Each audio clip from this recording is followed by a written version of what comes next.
अस्सलाम अलैकुम प्यारे बच्चों, क्या हाल है आप सबका। आज मैं आपको बहादुर सूना की बुलंद परवाज के बारे में बताता हूँ। चित्राल जो वसी खेतों और ऊंचे पहाड़ों के दरमियान वाक़ है। इस गांव में एक छोटी सी चिड़िया रहती थी जिसका नाम सूना था। दूसरी चिड़ियों की तरह सूना ना तो बहुत मजबूत थी और ना ही तेज उड़ने वाली। वो बहुत छोटी थी और अक्सर नज़रअंदाज की जाती थी, लेकिन इसके दिल में एक ख्वाब था कि वो पहाड़ों के पार उड़कर दुनिया को देखे। जब दूसरी चिड़ियां दरख्तों और छतों के दरमियान छोटे फासले तक उड़ने पर मुतमईन थीं, सूना ने बड़ा ख्वाब देखा। वो आसमानों तक पहुंचना चाहती थी जहां कोई चिड़िया ना पहुंची हो। इसके दोस्त इस पर हंसते थे। तुम बहुत छोटी हो, वो कहते। ये पहाड़ बहुत ऊंचे हैं और हवाएं बहुत तेज हैं। लेकिन सूना ने हार ना मानी। वो रोजाना थोड़ा थोड़ा उड़ने की मशक करती हुआ के खिलाफ अपने पर फड़फड़ाती और अपनी ताकत बढ़ाने की कोशिश करती। इसे यकीन था कि अगर दिल में हिम्मत हो तो कुछ भी मुमकिन है। जब सूना पहाड़ों की तरफ उड़ने की तैयारी कर रही थी, अचानक एक खौफनाक तूफान आ गया। आसमान सियाह हो गया और तेज हवाएं दरख्तों के बीच गूंजने लगी। सूना एक लम्हे के लिए रुक गई। तूफान बहुत खौफनाक था और उसके पर तेज हुआ के सामने कमजोर हो रहे थे।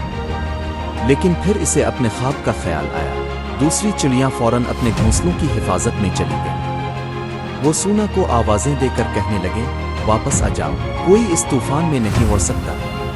वो ख्वाहिश जो उसके दिल में बहुत शिद्दत से जल रही थी। इसने खुद से कहा, अगर मैं आज कोशिश न करूं तो शायद मैं कभी न जान सकूं कि मैं क्या कर सकती। सूना ने हिम्मत भरी और खुद को तूफान में झोंक दिया। हवाएं इसको झटके दे रही थीं, लेकिन इसने अपने पर फड़फड़ाना जारी रखा, इस इरादे के साथ कि आगे बढ़ना है। कई बार ऐसा लगा कि वो हार मान ले और वापस अपने घोंसले की तरफ लौट जाए, लेकिन हर बार इसने अपने मकसद को याद किया, पहाड़ों के दूसरी तरफ पहुंचना। जब वो और ऊंचा उड़ी, कुछ हैरत अंगेज हुआ। वही तूफान जो इसे डरा रहा था, इसे ऊपर उठाने लगा और पहाड़ों की चोटी की तरफ ले जाने लगा। सूना ने महसूस किया कि जो हवाएं इसे नीचे धकेल रही थीं, वही इसे बुलंदी पर पहुंचा रही थी। कई घंटों की जिदोजहद के बाद सूना आखिरकार पहाड़ की चोटी तक पहुंच गई। तूफान खत्म हो गया और जब इसने चोटी से नीचे देखा तो एक खूबसूरत दुनिया इसके सामने फैली हुई थी। सब्ज खेत, चमकते हुए झीलें और नीला आसमान। वो कामयाब हो गई थी। सूना ने तब समझा कि तूफान इसका दुश्मन नहीं था, वो इसका सबसे बड़ा मददगार था।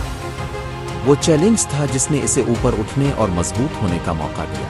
अगर वो तूफान ना होता तो शायद वो कभी अपने ख्वाब को पूरा ना कर पाती। सूना की कहानी हमें ये सिखाती है कि मुश्किलात हमें रोकने के लिए नहीं आती, बल्कि हमें मजबूत बनाने के लिए आती हैं।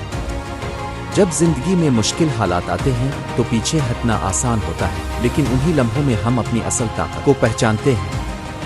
जैसे सूना ने अपने ख्वाब को पूरा किया, वैसे ही हम सब अपने बड़े ख्वाबों को हासिल कर सकते हैं, अगर हम अपने खौफ का सामना करें और जिंदगी के तूफानों से गुजरने की हिम्मत करें। याद रखें, जिंदगी की हवाएं आपको नीचे गिरा सकती हैं, लेकिन वही आपको ऊपर भी उठा सकती हैं। आप आज किस तूफान का सामना कर रहे हैं और आप इसे कैसे अबूर करेंगे?